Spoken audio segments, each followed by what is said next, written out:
श्रीमद् भगवत गीता सार कथा। इस भागवत गीता सार कथा में सुख दुख का वर्णन किया गया है।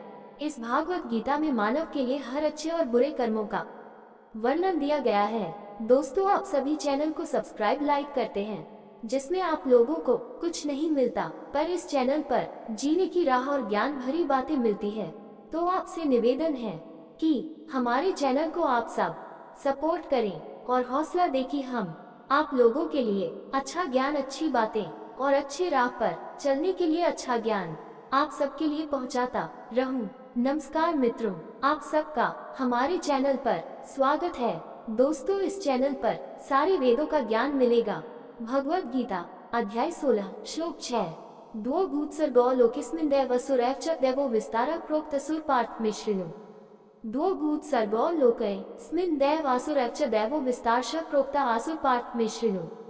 द्वौ तो भूत्सर्गो सृजित जीवों के लोके संसार में, अस्मिन् ये दैवक दिव्य, आसुर आसुरी, एव निश्चय ही, च तथा दैवक दिव्य विस्तार विस्तार पूर्वक, प्रोक्त कहा, आसुरम आसुरी, पार्थ पृथापुत्र अर्जुन में मुझसे शृणु सुनो।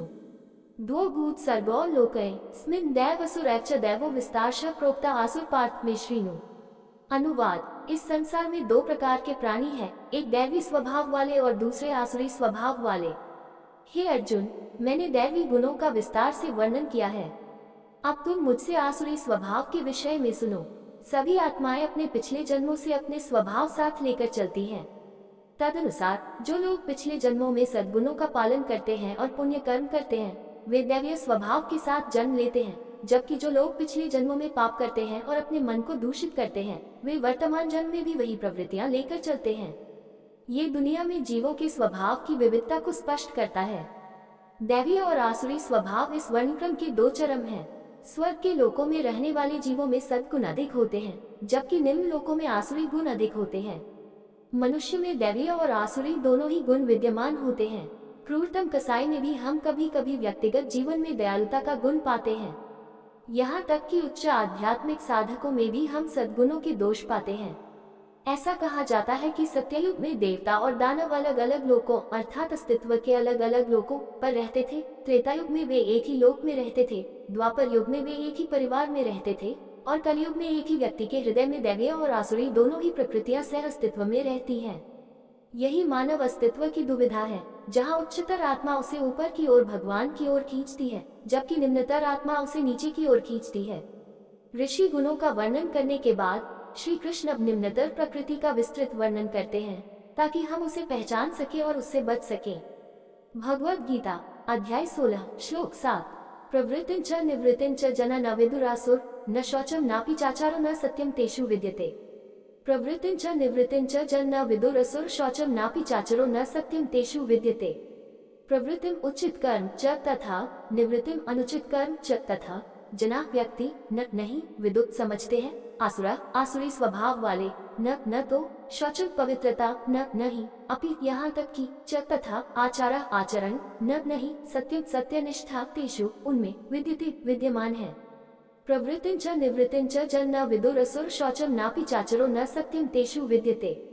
अनुवाद: आसुरी प्रकृति वाले लोग यह नहीं समझ पाते कि कौन से कर्म उचित है और कौन से अनुचित, इसलिए उनमें न तो पवित्रता होती है, न ही अच्छा आचरण और न ही सत्य। धर्म में आचरण के नियम शामिल हैं जो व्यक्ति की शुद्धि और सभी जीवित प्राणियों के सामान्य कल्याण के लिए अनुकूल हैं। अधर्म में निषिद्ध कार्य शामिल हैं जो पतन की ओर ले जाते हैं और समाज को नुकसान पहुंचाते हैं।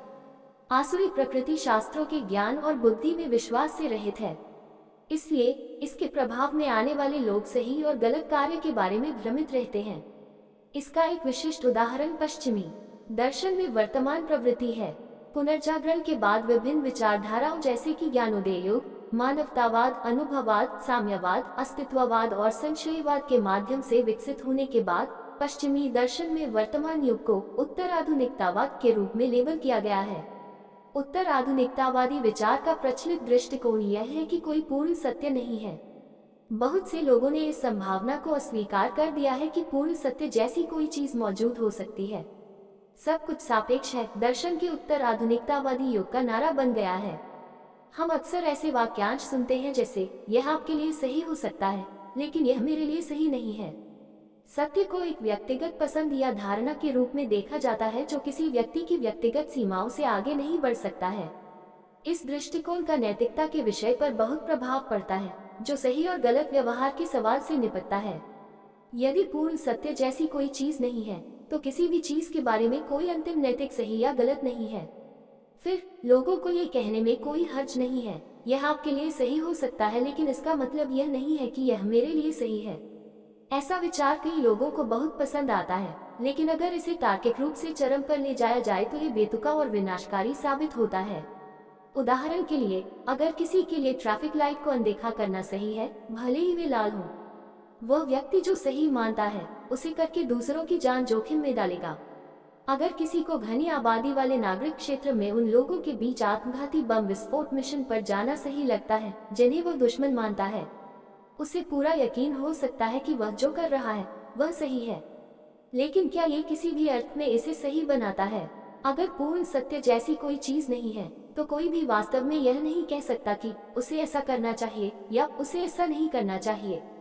कोई केवल इतना ही कह सकता है, बहुत से लोग इस कार्य के बारे में अच्छा महसूस नहीं करते हैं। सापेक्षवादी दृष्टिकोण के अनुसार कोई जवाब दे सकता है, यह आपके लिए सही हो सकता है, लेकिन यह निश्चित रूप से हमारे लिए सच नहीं है। ये पूर्ण सत्य के विश्वास की अवहेलना करने के विनाशकारी नैतिक परिणाम हो सकते हैं। श्री कृष्ण कहते हैं कि आसुरी प्रकृति इस बात को लेकर भ्रमित रहती है कि क्या सही है और क्या गलत, और इस प्रकार उनमें न तो पवित्रता, न ही सत्य, न ही सही आचरण पाया जाता है। अगले श्लोक में वे ऐसे लोगों के प्रमुख विचारों का वर्णन करते हैं। भगवद गीता अध्याय 16 श्लोक 8। असत्यम प्रतिष्ठते जदाहुर्नीश्वरम अपस्पर्शंभूत किमन्यत् कामहेतुकम्। असत्यम अप्रतिष्ठम ते जगत आहुरनीश्वरम अपस्प्रासंभूतम किमन्यत् कामहेतुकम्। असत्यम परम सत्य के बिना, अप्रतिष्ठम बिना किसी आधार के, तेवे जगत जगत आहु कहते हैं, अनिश्वरम बिना ईश्वर के, अपस्पर्श बिना कारण के, संभूतम निर्मित, किम जो अन्यत अन्य, काम हेतुकम केवल यौन तृप्ति के लिए। असत्यम अप्रतिष्ठम ते जगत अहुरनीश्वरम अपस्प्रासंभूतम किम अन्यत काम हेतुकम। अनुवाद, वे कहते हैं ये संसार परम सत्य से रहित है, इसमें कोई आधार नैतिक व्यवस्था के लिए नहीं है तथा इसमें कोई ईश्वर नहीं है जिसने इसे बनाया है या नियंत्रित कर रहा है। ये दो लिंगों के संयोग से निर्मित हुआ है तथा इसका यौन संतुष्टि के अलावा कोई अन्य उद्देश्य नहीं है।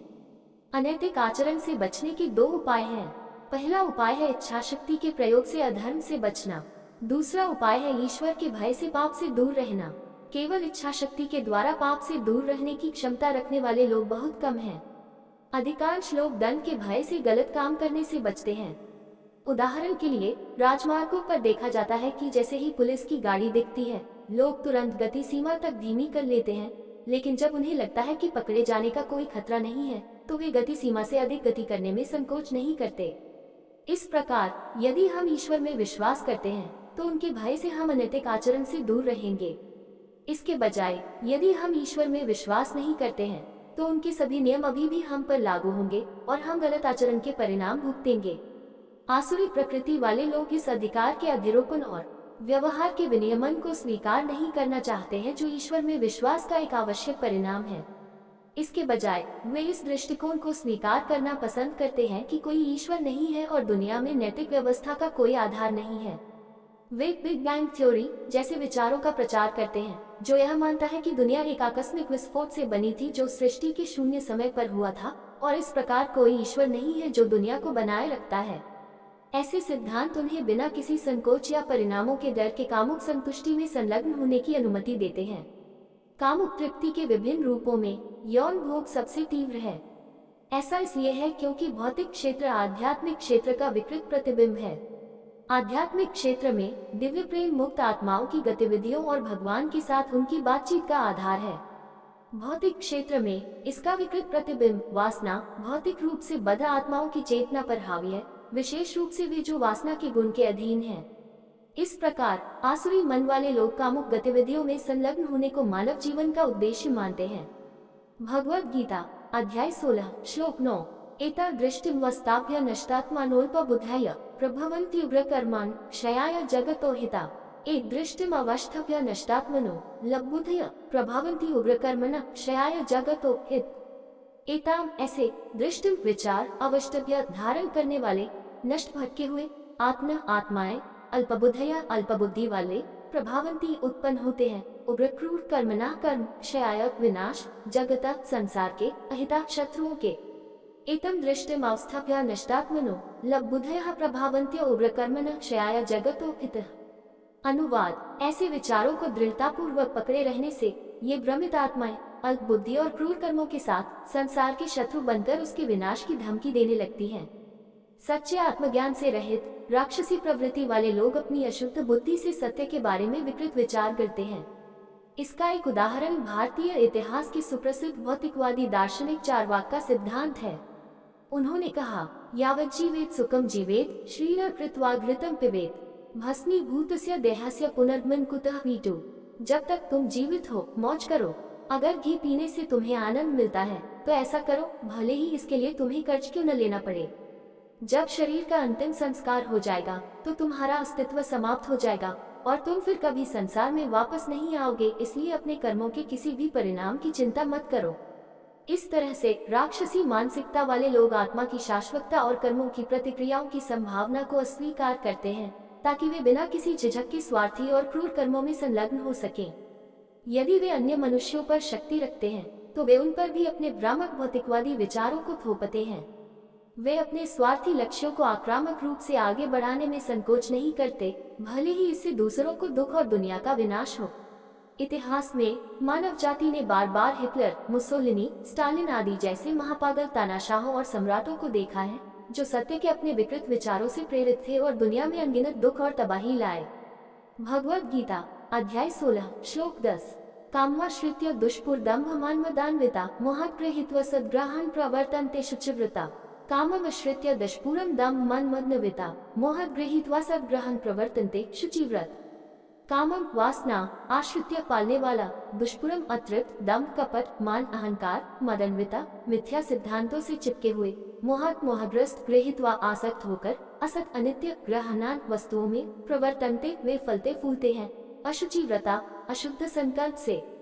कामम आश्रित्य दुष्पुरम दम्भ मना मदन्विता मोहात गृहीत्वा सद्ग्रहं प्रवर्तन्ते शुचि व्रतः। अनुवाद, अतृप्त काम वासना को आश्रय देते हुए पाखंड, दंभ और अहंकार से पूर्ण होकर आसुरी लोग अपने मिथ्या सिद्धांतों से चिपके रहते हैं। इस प्रकार मोहग्रस्त होकर वे अनित्य की ओर आकर्षित होते हैं और अशुद्ध संकल्प के साथ कार्य करते हैं। अतृप्त वासनाओं को हवा देकर राक्षसी मन वाले लोग बहुत ही अशुद्ध आकाशीय हृदय विकसित करते हैं। वे पाखंड से भर जाते हैं और वह होने का दिखावा करते हैं जो वे नहीं हैं। उनकी भ्रमित बुद्धि गलत विचारों को अपना लेती है और उनका अभिमान उन्हें यह विश्वास दिलाता है कि उनसे अधिक बुद्धिमान कोई नहीं है। इंद्रिय विषयों के क्षणभंगुर सुखों से आकर्षित होकर उनकी बुद्धि क्षुद्र, स्वार्थी और अभिमानी हो जाती है। इस प्रकार वे शास्त्रों के आदेशों की अवहेलना करते हैं और जो उचित और सत्य है उसके विपरीत चलते हैं। दोस्तों, आपसे निवेदन है कि हमारे चैनल को आप लोग सपोर्ट करें। ये वीडियो अच्छा लगा हो तो लाइक शेयर सब्सक्राइब जरूर करें। धन्यवाद।